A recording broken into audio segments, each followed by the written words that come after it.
शरीर भौतिक है। शरीर बच्चा के रूप में जन्म लिया, शिशु के रूप में किलकारी मारता था, पलने पर झूलता था, उंगली पकड़ करके चला, फिर अपने पैर पर खड़ा हुआ और आगे बढ़ा, पढ़ा लिखा, जवान हुआ, नौकरी किया, धंधा किया, बिजनेस किया, व्यापार किया, खेती किया और संसार के क्षेत्र में अपनी यात्रा किया। जवानी बीती, बुढ़ापा आया और अंतिम यात्रा के लिए तैयार हो गए। कौन? शरीर। क्योंकि शरीर भौतिक है, ध्यान से सुनिए। इसलिए शरीर में परिवर्तन है, शरीर में रूपांतरण है। इसको संसार क्यों कहते हैं? संसृति संसारा, जिसमें संसरण की क्रिया हो, जिसमें रूपांतरण की क्रिया हो, जिसमें बदलाव की क्रिया हो, उसे संसार कहते हैं। और संसार क्या है? छूटता, संसार छूटता। लेकिन अध्यात्म जो अभौतिक है, जो आत्मा है, वह कभी छूटता नहीं, वह एक रस रहता है। एक बात और आप लोग जान जाइए, लोगों ने माना है कि इस आत्मा का भी जन्म मरण होता है। आत्मा का जन्म मरण, आत्मा का सृजन करता है। कोई ऊपर में भगवान है, खुदा है, गॉड है, ईश्वर है आदि कल्पना कर रखा है, लेकिन इस आत्मा का कभी जन्म नहीं हुआ है। आप लोग गीता को मानते होंगे, भगवान श्री कृष्ण के नाम जानते हैं, घर घर उनकी पूजा होती है। भगवान श्री कृष्ण ने गीता में कहा है, न जायते म्रियते वा कदाचिन नायं भूत्वा भविता वान भूयः अजो शाश्वतो अयम पुराणो न हन्नते हन्नमाने शरीरी। न जायते, जमन जन्मना, न जायते, कभी जिसका जन्म नहीं हुआ। कबीर साहब की बात तो छोड़िए, भगवान श्री कृष्ण भी कहते हैं कि इस आत्मा का कभी जन्म नहीं हुआ। न जायते म्रियते वा कदाचिन, कभी भी यह मरेगा नहीं। जब जन्म ही नहीं लिया तो मरेगा कैसे? अरे जो जन्मेगा वो तो मरेगा, जिसका संजोग होगा उसका न वियोग होगा। आज संजोग हुआ, हम लोग यहाँ बैकुंठपुर में सत्संग में उपस्थित है। यह सत्संग समाप्त होगा, सब कोई अपने अपने स्थान को चले जाएगा, लेकिन यहाँ संजोग हुआ तो वियोग होगा। शरीर से आत्मा का संजोग हुआ, वियोग होगा, मृत्यु उसे हम कहते हैं। लेकिन आत्मा से आत्मा का तो वियोग होता नहीं। यही बात को समझना है। संसार के सभी लोग, बहुत से लोग इस जीव को भ्रम में डाला, भ्रम के बांधल यही जगह, यही विधि आवे जाए। भ्रम रूपी बांध में बंध करके संसार के सभी जीव आते हैं, जाते हैं, और इसी भ्रम के बंधन को तोड़ करके आत्म ज्ञान में प्रतिष्ठित करने के लिए सदगुरु कबीर साहब ने आज से 1456 में प्रादुर्भाव हुआ था, संवत 1456 में, अर्थात 600 कुछ वर्ष, 25-30 वर्ष पहले इस धराधाम पर आए और जीव को सही रास्ता दिखाए, सत्य से अवगत कराए, आत्मा का ज्ञान कराए, भटकन को रोके और जिससे वह परम शांति को पा सके, मुक्ति को पा सके, कल्याण को प्राप्त कर सके, वह युक्ति बताए। तो यह शरीर भौतिक है, शरीर नाशवान है, शरीर छूटने वाला है, लेकिन आत्मा अभौतिक है। आत्मा न कभी जन्मा है न कभी मरेगा। न जायते म्रियते वा कदाचित् नायं भूत्वा भविता वा न भूयः। तीन काल, भूत, वर्तमान और भविष्य, तीनों काल में न भूत में कभी हुआ था, न वर्तमान में कभी हो रहा है, न भविष्य में कभी इसका जन्म मरण होगा। ये भगवान श्री कृष्ण भी इस बात को कहते हैं। तो ये जो अभौतिक आत्मा है, इसी का परिचय हम लोगों को नहीं है, इसी का परिचय नहीं है।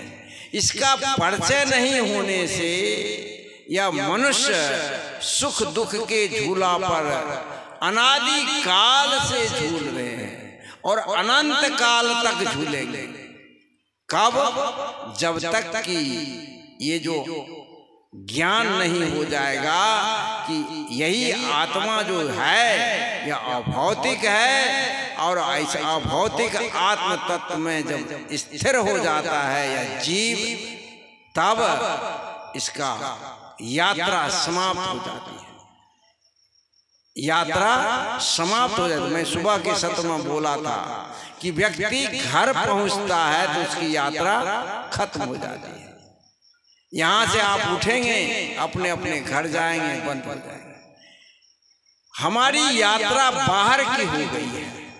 हर एक जितने जीव है ये बाहर की यात्रा कर रहे हैं। हम अपने अंदर की यात्रा करते नहीं। सदगुरु कबीर साहब अंदर की ओर यात्रा करने के लिए बताया, और हम बाहर की ओर यात्रा कर रहे हैं। जो हमारे गुरु भी हुए कुछ तथाकथित, वो बाहर की ही यात्रा बताया। सदगुरु कबीर साहब ने कहा कि घट में ही परमात्मा है, आत्मा में ही परमात्मा है। तो लोगों ने इस घट में आत्मा के अलग परमात्मा खोजना चल दिया। अपने अंदर अपने से अलग परमात्मा खोजने के लिए चला। आपके अंदर अलग परमात्मा कहां से आया? ये जो है कहा है संत ने, जाना चाहे आत्मा जाना है से कोई, कह पंडित इस देह में आत्म एक की दोई।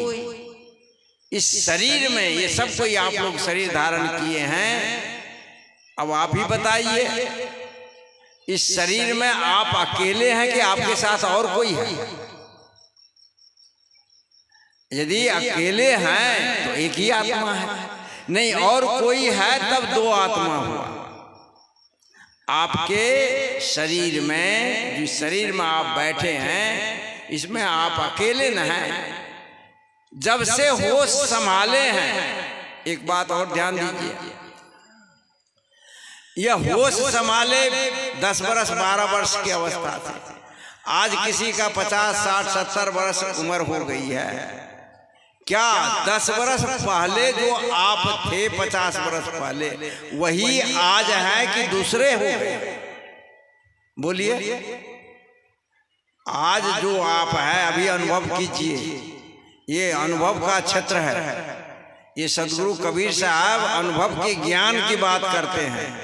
तो 50 वर्ष पहले जो थे, 10 वर्ष पहले जो थे, कल जो थे, वही आज आप है ना। कोई अंतर आपके अंदर फीलिंग नहीं है। शरीर भले जवान था बूढ़ा हो गया है, शरीर भले बच्चा था आज बूढ़ा जवान हो गया है, लेकिन आप जो 10 वर्ष पहले थे, 20 वर्ष पहले थे, 25 वर्ष पहले थे, आज वही। कोई रूपांतरण नहीं, कोई बदलाव नहीं, ये आप है, इसी का अनुभव करना है। तो ये जो है, ये शरीर में एक ही आत्मा है जो अपरिवर्तनीय है, जिसमें परिवर्तन नहीं होता। जो जैसा था वैसा ही रहता है, तीनों काल में एक रस रहने वाला, और वही सत्य है। सत्य जो है किसी परिधि में नहीं होता। आज तमाम लोग सत्य को बांट दिया है।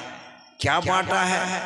ये कबीर पंथी का सत्संग है, ये रामानंदी का सत्संग है, ये संत मत का सत्संग है, ये जगत गुरु शंकराचार्य का सत्संग है।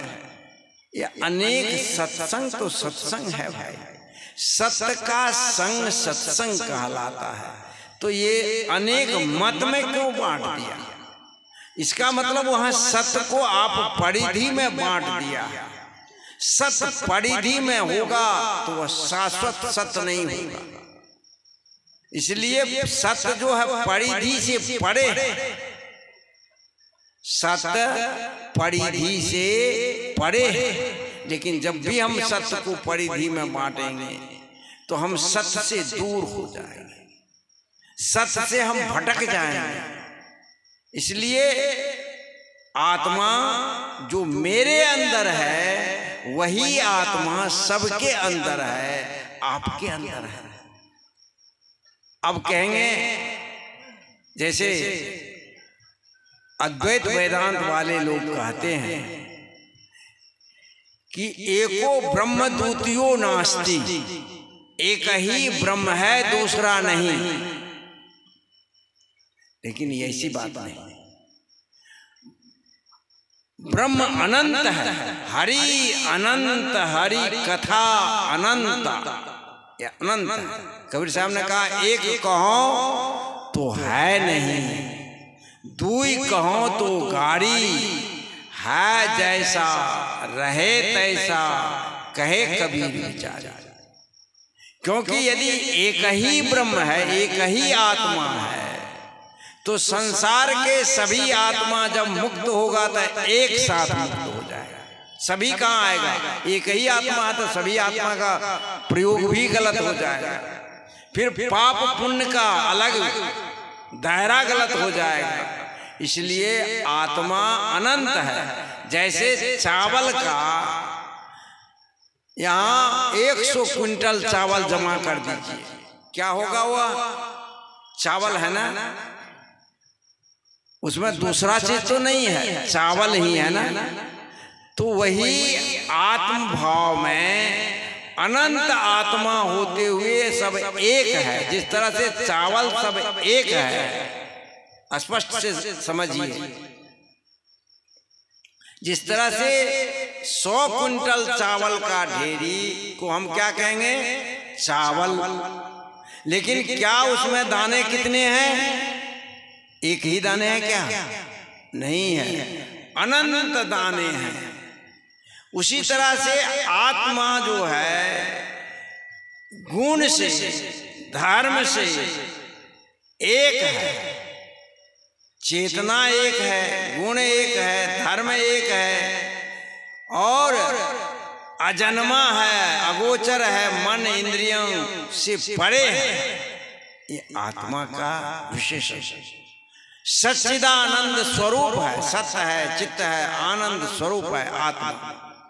लेकिन ये अनंत है, क्योंकि यदि अनंत नहीं होगा तो कर्म का सिद्धांत कट जाएगा।